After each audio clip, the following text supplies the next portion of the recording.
जय हिंद साथियों। आज हम लोग मगध साम्राज्य के बारे में पढ़ेंगे। इससे पहले की वीडियो में हम लोगों ने मगध साम्राज्य के बारे में थोड़ी जानकारी प्राप्त कर ली थी। हमने आपको पिछली वीडियो में बताया था कि मगध साम्राज्य जो था वर्तमान में बिहार के पटना और गया के जो क्षेत्र हैं, इन क्षेत्रों में 600 ईसा पूर्व में इसे मगध साम्राज्य के नाम से जाना जाता था। इसी मगध साम्राज्य के अंदर पहला जो वंश उदय हुआ, उस वंश का नाम हर्यक वंश था। अब इसी वंश का जो पहला सम्राट हुआ उसका नाम बिंबिसार था। इसका जो हर्यक वंश का पहला जो शासक हुआ, इसका नाम था बिंबिसार। बिंबिसार, इस बिंबिसार के बारे में हम लोगों ने पिछली वीडियो में पढ़ लिया था। अगर आपने वो वीडियो नहीं देखी है तो आप जाके उस वीडियो को देख लीजिए। अब इसके बाद हम इसका दूसरा शासक हर्यक वंश का जो था, जिसका नाम अजातशत्रु था, इसके बारे में आज चर्चा करेंगे। अजातशत्रु, जैसा कि हम लोग जानते हैं कि बिंबिसार की जब मृत्यु हो गई तो बिंबिसार का पुत्र जो अजातशत्रु था वह मगध का सम्राट बना, मगध की गद्दी पर बैठा। अब अजातशत्रु के महत्वपूर्ण कार्य क्या थे वो समझेंगे जरा इसमें। अजातशत्रु का दूसरा नाम जो है वो कुड़िक है। अजातशत्रु को कुड़िक के नाम से जाना जाता है। अजातशत्रु किस नाम से जाना जाता है? अजातशत्रु को कुड़िक के नाम से जाना जाता है। जैसे हम लोगों के अब दो नाम प्रचलित हैं, जैसे के लिए एक शॉर्ट फॉर्म में नाम रखने की परंपरा प्रारंभ हो गई है कि बच्चों के एक शॉर्ट फॉर्म में नाम रखे जाते हैं और एक फुल फॉर्म में नाम होते हैं, आजकल चल रहे हैं ऐसे। तो वैसे ही उस समय भी अजातशत्रु का एक तो नाम अजातशत्रु था और दूसरा इसका नाम कुड़िक था। तो आपसे अक्सर करके पूछा जाएगा कि कुड़िक किसे कहा जाता है, तो आप बताएंगे कि अजातशत्रु को ही कुड़िक कहा गया है। दूसरा इसका एक महत्वपूर्ण कार्य था, इसे समझते हैं। अजातशत्रु लिच्छवी को टेक ओवर करना चाहता था।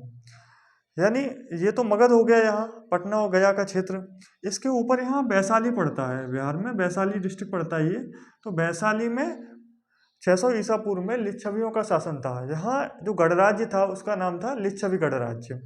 तो अजातशत्रु ये चाह रहा था कि कैसे भी करके लिच्छवी गणराज्य को इस मगध साम्राज्य में मिला लिया जाए। तो लेकिन समस्या क्या थी, आइए समझते हैं। इसका मुख्य उद्देश्य था लिच्छवियों पर आक्रमण करना, लिच्छवियों पर आक्रमण। लेकिन इसके सामने मुख्य चुनौती क्या थी वो समझो। इसके सामने मुख्य चुनौती ये थी कि जो लिच्छवी थे, वैशाली के लिच्छवी थे, तो वह लिच्छवी जो थे वो 8 कुलों से मिलकर बना हुआ था। मतलब इसमें 8 कुल शामिल थे, मतलब लिच्छवी अकेले नहीं थे। मतलब लिच्छवियों के साथ 8 कुलों का एक समूह था। इस 8 कुलों के समूह को वज्र संघ कहा जाता था। इस 8 कुलों के समूह को वज्र संघ कहते थे। इसका मतलब ये हुआ कि अगर आप लिच्छवी पर आक्रमण करेंगे तो लिच्छवी पर आक्रमण करने के लिए, यहाँ लिच्छवी पर आक्रमण करने के लिए आपको उन 8 कुलों से युद्ध करना पड़ेगा। और उन 8 कुलों में ही एक कुल जो था उसका नाम लिच्छवी था। तो 8 कुलों से युद्ध करना तो अजातशत्रु के लिए संभव नहीं था। तो इनके मंत्रियों ने सलाह दी। क्या सलाह दी? मंत्रियों ने इनको समझाया कि महाराज ऐसा करिए कि कैसे भी करके जो 8 कुल हैं उनमें आपस में झगड़ा करा दीजिए।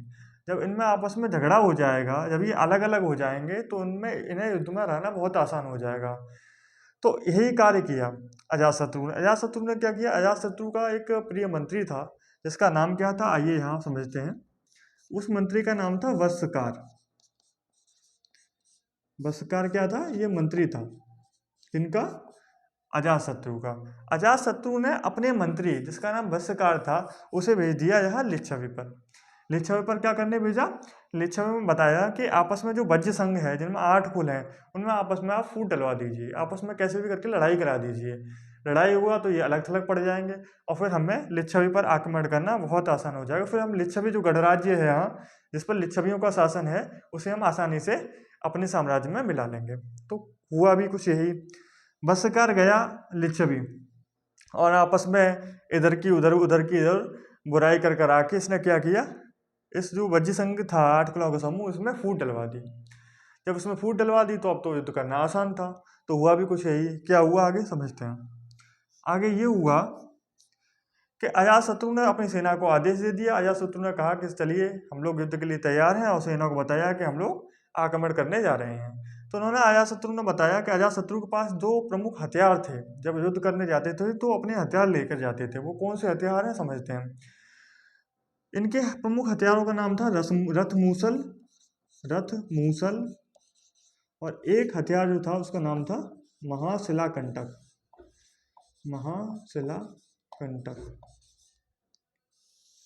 तो समझते हैं, रथ मूसल जो हथियार था अजातशत्रु का, उसमें वो रथ में लगा हुआ एक गदा टाइप का हथियार था। जैसे जब रथ चलता था तो उसके सामने जो भी सैनिक आते थे, विपक्ष के जो भी सैनिक आते थे वो मारे जाते थे। ये गदा टाइप का एक हथियार था जो रथ में लगा रहता था। ये महाशिलाकंटक, शिला से ही आप समझते हैं पत्थर से संबंधित है। तो यह जो हथियार था वो पत्थर फेंकने का काम करता था। यह पत्थर फेंकता था, यह गदा जैसा हथियार था जो आगे लगा रहता था। तो ये दो हथियारों को लेकर कौन गया? अजातशत्रु। अजातशत्रु जब जा रहा था तो उन्होंने दो अपने हथियार मंगा लिए जो उसके प्रमुख हथियार थे। और अजातशत्रु ने कहाँ आक्रमण कर दिया? अजातशत्रु ने लिच्छवी पर आक्रमण किया। लिच्छवी पर आक्रमण करने के बाद आप समझ ही गए होंगे, लिच्छवी पर आक्रमण करने के बाद जब लिच्छवी पर इन्होंने विजय प्राप्त कर ली, लिच्छवी को जीत लिया, तो क्या हुआ समझते हैं आप। लिच्छवी क्या हो गया? लिच्छवी इनके अधीन आ गया। किसके? लिच्छवी मगध साम्राज्य के अधीन आ गया। इसके बाद समझेंगे इसके बाद हुआ क्या। इसके बाद ये हुआ, एक इनका महत्वपूर्ण कार्य और है। महत्वपूर्ण कार्य यह है कि यहाँ पास में ही एक ये जगह है जिसे अवंती कहते हैं। अवंती क्या कहते हैं? इसे कहते हैं अवंती। अवंती जैसे वर्तमान में मध्य प्रदेश है, मध्य प्रदेश का जो इलाका है उसे 600 ईसा पूर्व में अवंती के नाम से जानते थे। ये अवंती का जो राजा था, अवंती का राजा जो था, इसका नाम था चंडप्रद्योत।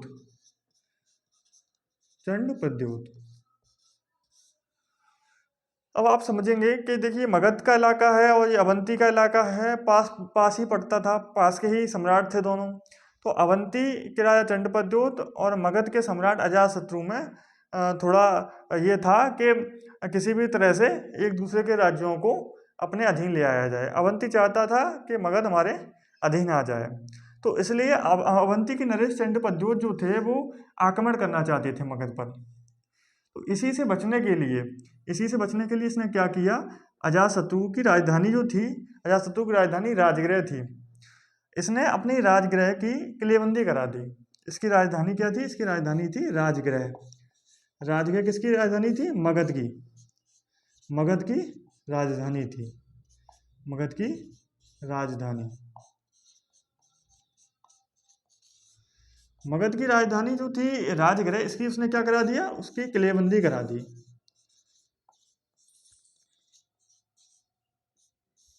किलेबंदी करा दी। जो उसकी कैपिटल थी राजगृह, उसको उसने क्या किया? बड़की बड़की ईंटें मंगवा के, पत्थर लगवा के बड़ी ऊंची ऊंची दीवारें करवा दी राजगृह की। बड़का सा गेट लगवा दिया ताकि अगर कोई आक्रमण करे, ताकि अवंती के राजा आक्रमण करें तो उससे बचाव किया जा सके। तो आपसे ये पूछा जाएगा कि जो राजगृह है, राजगृह की किलेबंदी किसने कराई? तो आपका आंसर होगा अजातशत्रु।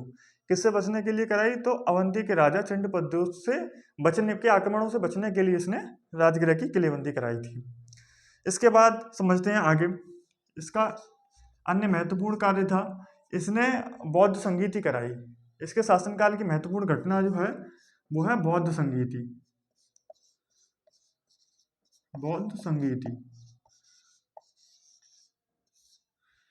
बौद्ध संगीति क्या थी?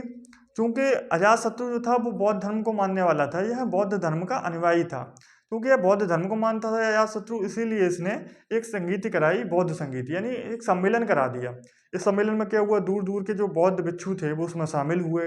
उन्होंने बौद्ध धर्म के बारे में बताया, बौद्ध धर्म का प्रचार प्रसार किया। आमजन भी शामिल हुए और उनको बौद्ध धर्म से अवगत कराया इस सम्मेलन में। यह सम्मेलन कहाँ हुआ था? यह सम्मेलन हुआ था मगध की जो राजधानी थी, मगध की राजधानी मैंने बताया अभी, मगध की राजधानी राजगृह थी। इसी राजगृह में यह समारोह आयोजित हुआ था। राजगृह में किसने आयोजित कराया था? तो इसके आयोजित कराया था अजातशत्रु ने। तो ये इनके महत्वपूर्ण कार्य थे। एक बार फिर से समझ लेते हैं। अजातशत्रु का दूसरा नाम कुड़िक कहा गया है इनको। दूसरा कार्य, लिच्छवियों पर आक्रमण किया इन्होंने। लिच्छवी वैशाली के आसपास का क्षेत्र था, वैशाली के आसपास के क्षेत्रों पर लिच्छवी गणराज्य था। यहाँ लिच्छवी शासन करते थे। तो मगध ने यहाँ आक्रमण किया था और अपने अंडर कर लिया था, अपने अधीन कर लिया था। इसे अधीन करने के लिए उन्होंने अपने मंत्री वश्यकार को भेजा था, क्योंकि लिच्छवी 8 कुलों से मिलकर बना हुआ था। जब इनके मंत्री वश्यकार ने इसमें फूट डलवा दी तो इन पर युद्ध करना आसान हो गया। इसीलिए इसके बाद में इन्होंने यहाँ आक्रमण किया और विजय प्राप्त करी थी। अगला, इन्होंने विजय प्राप्त करने के लिए अपने 2 प्रमुख हथियारों को लेके गए थे। पहला नाम था रथमूसल, दूसरा था महाशिलाकंटक। रथमूसल था वो रथ में लगा हुआ एक गधे जैसा हथियार था, जबकि महाशिलाकंटक पत्थर फेंकने वाला एक हथियार हुआ करता था। इसके बाद चूंकि अवंती के राजा चंडप्रद्योत थे, यह मगध पर आक्रमण करना चाहते थे। इसी से बचने के लिए अजातशत्रु की जो राजधानी थी राजगृह, यानी मगध की राजधानी जो राजगृह थी, उसी को उन्हें किलेबंदी करा दी, बड़ी बड़ी ईंटों से ऊंचा करा दिया, ताकि आक्रमण से बचा जा सके। इसके बाद इन्होंने बौद्ध संगीति कराई, क्योंकि बौद्ध धर्म के अनुयायी थे, बौद्ध धर्म को मानते थे, इसीलिए बौद्ध संगीत के आयोजन हुआ। यह बौद्ध संगीत का आयोजन कहाँ हुआ? तो यह उनकी की राजधानी अजातशत्रु ने तो अपनी राजधानी राजगृह बनाई थी, उसी राजगृह में इन्होंने बौद्ध संगीत का आयोजन कराया था। यह इनके महत्वपूर्ण कार्य थे। इनके महत्वपूर्ण कार्य के बाद इनका एक पुत्र था जिसका नाम उदायन था। इनके पुत्र का बारे में समझते हैं। बिंबिसार के बाद अजातशत्रु के बाद जो हुआ शासक वो था उदायन।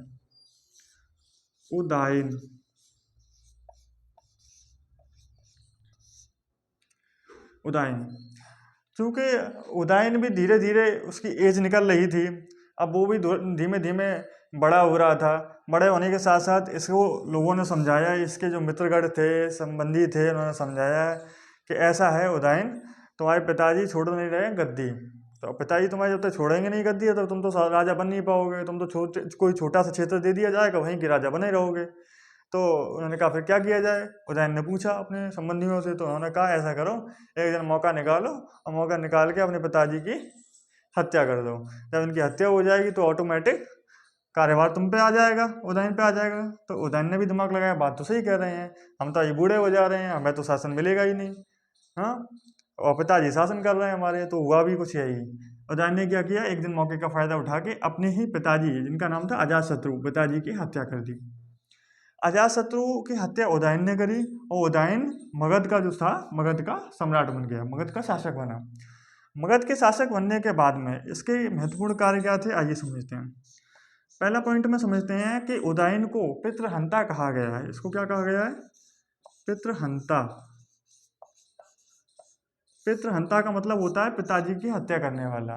क्योंकि उदयन ने अपने पिताजी अजातशत्रु की हत्या की थी, इसलिए इसे पितृहंता कहा गया, यानी पिताजी की हत्या करने वाला कहा गया। आगे समझते हैं। इसकी जो शासन की एक महत्वपूर्ण घटना है वह यह है कि इसने अपनी राजधानी का ट्रांसफर किया। इसकी राजधानी राजगृह थी मगध की अजातशत्रु के समय में, लेकिन इसने ये समझा कि इसने अपने मंत्रियों को बताया कि भाई ऐसा करिए कि कोई ऐसी राजधानी हमारी सेलेक्ट करिए, कोई ऐसा क्षेत्र बताइए जिसको हम अपनी राजधानी बनाएं जो बहुत ज़्यादा सुरक्षित हो। वैसे सुरक्षित को तो ये भी करा दी थी किलेबंदी करा के, लेकिन इससे भी सुरक्षित कोई जगह बताइए जिसको हम अपनी कैपिटल बना सकें। तो उदयन के जो मंत्री वगैरह थे उन्होंने विचार किया, महाराज ने कहा है, तो खूब विचार विमर्श हुआ। विचार विमर्श के बाद बताया इनके मंत्रियों ने कहा महाराज एक जगह है जहाँ अपनी राजधानी बना सकते हैं। तो उदयन ने पूछा भाई कौन सी है? तो उदयन ने बताया कि महाराज जो पाटलिपुत्र जगह है, पाटलिपुत्र,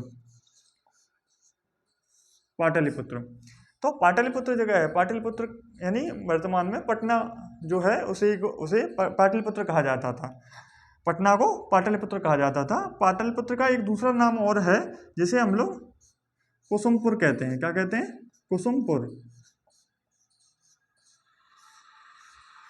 अब पेपर में ये भी आ सकता है, पाटलिपुत्र की जगह कुसुमपुर भी नाम आ सकता है, तो आप कंफ्यूज मत होइएगा। पाटलिपुत्र और कुसुमपुर एक ही बात है, एक ही के नाम दो हैं। पाटलिपुत्र को राजधानी बनाया उसने, राजगृह से अपनी राजधानी ट्रांसफर करी पाटलिपुत्र। क्यों करी? क्यों कि पाटलिपुत्र जो है, पटना जो है, वो गंगा एवं सोन नदी के संगम पर है। गंगा एवं सोन नदी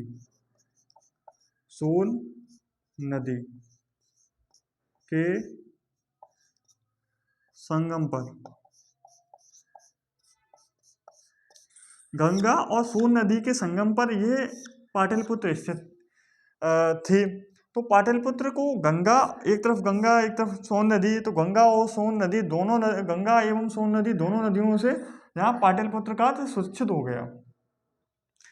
पाटलिपुत्र में गंगा नदी बह रही है, सोन नदी बह रही है, तो विपक्षी जो होंगे, इनके शत्रु जो होंगे, आक्रमण करेंगे तो इन्हें नदियों को पार करना पड़ेगा, तो उन्हें असुविधा होगी और आक्रमण करने में उन्हें क्या होगा, नुकसान होगा, तो वो आक्रमण नहीं करेंगे, इनका बचाव हो जाएगा। इसी सोच के साथ जो उदयन था उसने अपनी राजधानी राजगृह से स्थानांतरित कर ली पाटलिपुत्र में। इसके बाद में इनके जो महत्वपूर्ण कार्य थे वो मुख्यतः यही थे। इनके बाद उदयन के बाद और भी कुछ शासक हुए, लेकिन वो इतने महत्वपूर्ण हुए नहीं। इसके बाद इस वंश का यानी हर्यक वंश का जो अंतिम शासक हुआ उसका नाम था नागदशक। क्या था? नागदशक। नागदशक हर्यक वंश का अंतिम शासक था। इस नागदशक, ये इसमें थोड़ी बुद्धि कम थी। जब जनता को जब ये पता चला कि भाई इनमें बुद्धि है नहीं, ये मतलब खुद निर्णय ले नहीं पाते हैं, सारी कार्य अपने मंत्रियों से पूछ के करते हैं, तो ये ऐसे ही शासक हैं, कोई ज़्यादा शक्तिशाली शासक थे नहीं। तो इसी का फायदा उठाते हुए क्या हुआ, नागदशक को जनता ने क्या किया, गद्दी से उतार दिया। जनता ने कहा तुम इस लायक नहीं हो, राजा बन पाओ। इसकी जगह दूसरे किसी व्यक्ति को बैठाया। वो इस वंश का नहीं था, इस परिवार का नहीं था, इस खानदान का नहीं था। उसका नाम था शिशुनाग। नागदशक के बाद जो शासक बना, कहाँ का, मगध का, उसका नाम था शिशुनाग। शिशुनाग। शिशुनाग। नागदशक के बाद जो शासक हुआ मगध का वो था शिशुनाग। अब शिशुनाग शासक बना तो सीधी सी बात है, ये अपना एक नया वंश प्रारंभ करेगा। इसने जो अपना नया वंश प्रारंभ किया उसका नाम भी अपने नाम पर ही रखा। उसका नाम रखा शिशुनाग वंश। शिशुनाग वंश। शिशुनाग वंश। तो आपने हर्यक वंश के बारे में पढ़ लिया, बिंबिसार के बारे में हमने पहली वीडियो में बताया था, अजातशत्रु के बारे में ये बता दिया, उदयन के बारे में बता दिया। उदयन ने अपने पिताजी की हत्या करी थी, इसीलिए उनको पितृहंता कहा गया। उन्होंने अपनी राजधानी पाटलिपुत्र बना ली थी, क्यों, वो ज़्यादा सिक्योर थी, राजगृह की अपेक्षा ज़्यादा सिक्योर थी, गंगा एवं सोन नदी के संगम पर भी स्थित थी। इसके बाद शासक जो उदयन के बाद जो अंतिम शासक था इस हर्यक वंश का, उसका नाम नागदशक था। इनमें इतनी बुद्धि थी नहीं कि ये शासन चला सके, इसीलिए जनता ने इनको गद्दी से उतार कर शिशुनाग को बैठा दिया, क्योंकि ये इसके परिवार के थे नहीं, इस खानदान के थे नहीं, इस वंश के थे नहीं, इसलिए भाई ये नया वंश शुरू करेंगे। जब ये शिशुनाग गद्दी बैठे तो उन्होंने नया वंश प्रारंभ कर दिया, जिनका नाम पड़ा शिशुनाग वंश। अब इस शिशुनाग वंश के बारे में हम लोग अगली वीडियो में आपसे चर्चा करेंगे। तब तक के लिए आपको जो पढ़ाया गया है उसका आप रिवीजन करिए, और उम्मीद है कि आप अच्छी तरह से अपनी पढ़ाई को कंप्लीट करेंगे और जो भी आपको बताया जा रहा है वो अच्छी तरह से रिवीजन करेंगे। तब तक के लिए आपका ध्यान रखिएगा और धन्यवाद। जय हिंद।